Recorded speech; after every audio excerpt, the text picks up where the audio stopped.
السلام عليكم. السابليه الفاخر بدون تعقيد وكمان بدون ادوات كتير وكمان سر قوامه كده المظبوط. كل التفاصيل الجميله دي هنعرفها النهارده مع بعض في فيديو النهارده، بس تابعوا بقى معايا كده للاخر. تعالوا بقى بينا نبدا على طول بالفيديو الجميل النهارده علشان نشوف المقادير وكمان طريقه التحضير.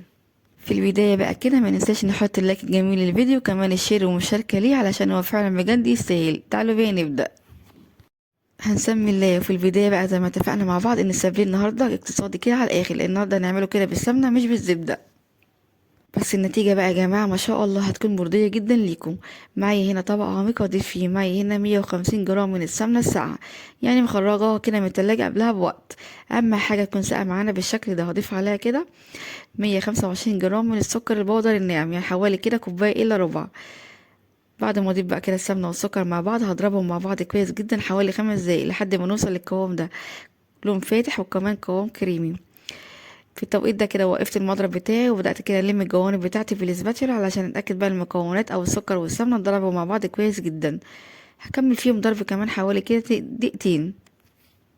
بعد ما نوصل بقى كده القوام ده قوام كريم وكمان لون فاتح بالشكل ده هبدأ أضيف معايا هنا الزيت. معايا هنا 70 جرام من الزيت، يعني حوالي كده ربع كوباية أو 3 معالق كبار. هنضيف الزيت واضرب بقى المكونات مع بعض حوالي كمان دقيقتين 3 بالشكل البسيط ده. وده كده هيكون القوام المطلوب معايا. كريم وهش وخفيف بالشكل اللي حضراتكم شايفينه معايا ده. في التوقيت ده بقى كده هبدأ اضيف البيض. معايا بيضتين بس مش هضيفهم بقى كده مرة واحدة، هضيف بيضة بيضة، يعني هضيف اول واحدة تختفي وبعد كده هضيف التانية. واهم حاجة كمان في التوقيت ده ان البيض بتاعي كده يكون معايا بدرجة حرارة المطبخ او الغرفة، يعني مش نخرجه من التلاجة ونشتغل بيه على طول، لان لو عملت كده الزبدة او قصدي السمنة كده هتخرز معاكي. هنضيف كده اول بيضه مجرد ما تختفي، وكمان هضيف معاها معلقه صغيره من الفانيليا ورشه بسيطه من الملح. مجرد بقى كده ما البيضه الاولى تختفي معايا هبدا اضيف كده البيضه التانية. مش هبالغ بقى في الضرب في التوقيت ده، يعني مجرد بس كده البيض يختفي معايا وكده الخليط بتاعي بقى تمام. هنستغنى بقى كده عن المضرب بتاعنا ونبدا نضيف معايا هنا معلقه كبيره من النشا وكمان معايا هنا نص معلقه صغيره كده من بيكنج باودر. ما نكترش ابدا بقى البيكنج باودر عن كده يا جماعه، هي نص معلقه صغيره بس. بعد كده بقى الخطوة الجاية اللي معايا هي الدقيق. استخدمت النهاردة دقيق متعدد الأغراض أو دقيق كده مخصص للكحك والبسكوت علشان النتيجة بقى تطلع معانا مرضية جدا. معايا 3 كوبايات من الدقيق نخلاهم كويس جدا، بس في التوقيت ده برضو كده مش هضيف الدقيق بتاعي كده مرة واحدة.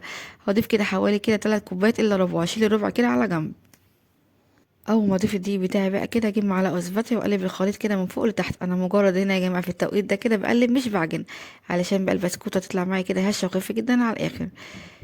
بعد ما قلبت فيها كده حوالي دقيقة او دقيقة اختفى معايا، حسيت ان العجينة بتاعتي لسه كده قوامها طري معايا. فضفت كمان ربع كوباية دقيق اللي انا كده كنت سايباها على جنب. وده هيرجع بقى كده ليه يا جماعة على حسب نوع دقيق عندك. في دقيق بقى ممتص السوائل اكتر ودي لا. ممكن هنا في التوقيت ده انت كده تستخدمي 3 كوبايات الا ربع مثلا او 3 وشوية على حسب نوع الدقيق.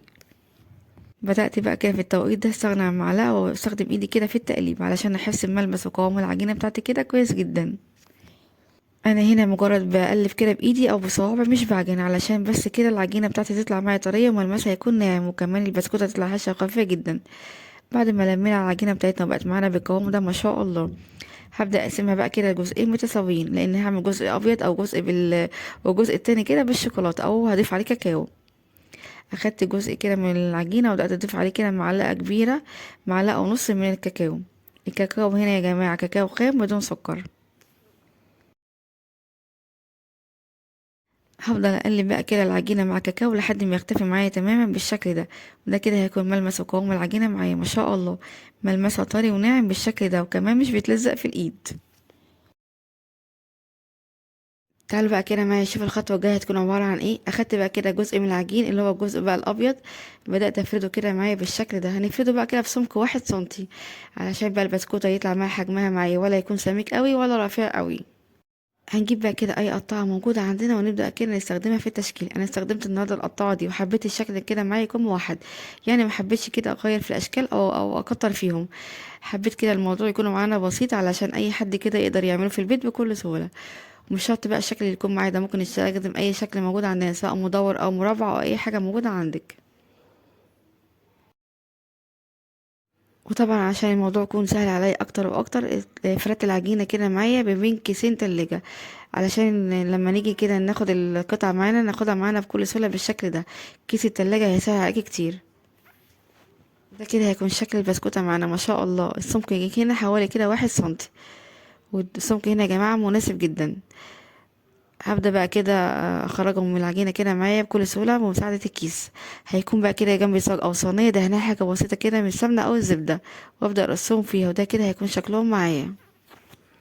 بصوا بقى هنا الجمال ما شاء الله، بجد البسكوت شكله حلو قوي، او السابليه شكله ما شاء الله جميل جدا، وكمان طريقته بقى بسيطة. وكمان الجزء الابيض عمل معايا ما شاء الله الصينيتين دول. تعالوا بقى كده نعمل جزء الشوكولاتة كمان بنفس الطريقة. هناخد بقى كده قطعة العجين ونفردها ما بين كيسين تلاجة بالشكل ده، ونفردها برضو كده بسمك 1 سنتي، وبعد كده نجيب القطعة بتاعتنا ونبدأ نقطع بيها بكل سهولة بالشكل البسيط ده.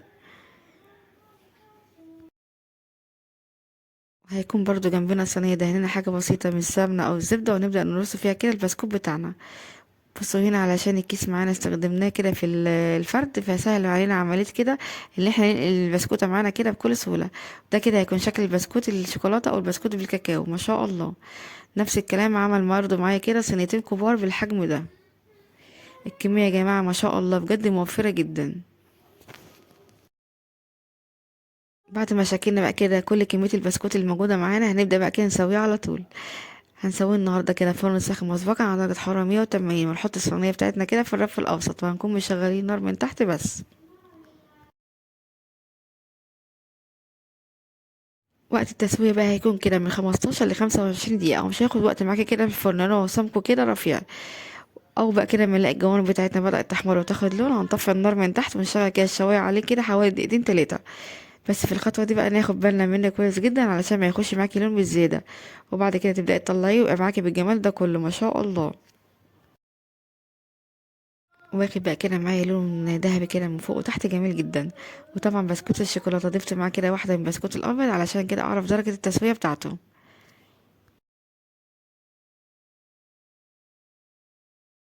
بعد بقى كده ما البسكوت بتاعنا برد معانا تماما، هنبدأ بقى كده نزينه بالشوكولاتة.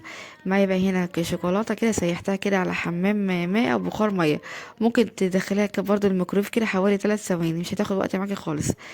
هنسيحها بقى ونضيف لها نص معلقة صغيرة من الزيت ونقلبها كويس جدا. هنحشي بقى كده بيها البسكوت، وكمان هنغلفه بيه، وممكن تحشي كده مربى او نوتيلا او اي حاجه موجوده عندك من الثلاثه دول.